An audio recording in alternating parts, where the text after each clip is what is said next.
Oke, selamat pagi lagi teman-teman semua. Sebelumnya saya jelaskan pertanyaan dari saudara saya, dari teman saya, dari kemarin sudah berapa orang yang sudah bertanya. Awalnya hanya perkenalan, jadi dia tanya jurusan hukum lewat media. Jadi sedikit dia bertanya, ya anak perempuan. Jadi katanya dalam perlindungan undang-undang itu uh, ada undang-undang khusus perempuan. Jadi teman-teman semua perlu kita ketahui bersama-sama. Sebelum mengetahuinya, silakan teman-teman like dan komen share terhadap teman-teman semua agar channel ini bisa berkembang dengan teman-teman, bisa beredukasi buat teman-teman semua. Jadi saya menjawab dari pertanyaan dari saudari bahwasanya dalam undang-undang itu ada tidak perlindungan perempuan katanya. Jadi kalau kita berbicara tentang perlindungan perempuan, ya di situ tetap ada perlindungan perempuan. Namun dia bilang bahwa kenapa harus kami saja yang ada perlindungan perempuan sedangkan laki-laki tidak ada, tidak begitu. Jadi yang sebenarnya bukan hanya pihak perempuan saja, tetapi warga yang hidup di Indonesia semuanya pasti mempunyai perlindungan gitu. Anak saja yang direncanakan oleh ibunya untuk melahirkan, di situ sudah dilindungi, gitu. Sudah ada perlindungan hukum. Nah, kalau kita ambil dalam beberapa pasal yang sudah dijelaskan dalam Kitab Undang-Undang Dasar 1945 per yang beberapa pasal. Jadi dalam pasal tersebut itu mengatakan bahwa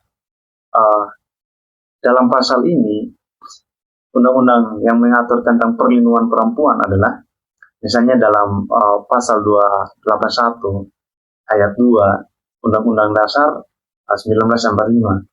Jadi yang mengatur bahwa setiap orang berhak bebas dari perlakuan atau istilahnya diskriminatif dan mendapatkan perlindungan atas perlakuan tersebut. Jadi teman-teman semua,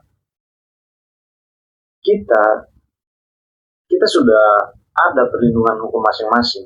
Namun hanya di atas namakan perempuan. Kenapa harus di perempuan saja? Kenapa tidak laki-laki? Sebenarnya dua ada. Cuman berbicara, mungkin teman-teman sudah tahu kenapa hanya perempuan. Perempuan adalah suatu apa istilahnya yang menjadi kenafsuan bagi laki-laki. Akhirnya kita hanya dikhususkan pada perempuan gitu. Nah, sedangkan dalam pasal 281 dan 289 terus sampai dengan 290 Kitab Undang-Undang Hukum Pidana, dia menyatakan bahwa mengatur tentang perbuatan cabul. Nah, yang mengatur tentang perbuatan cabul atau tindakan yang tidak senonoh, ya di sini kita melihat sama-sama teman-teman.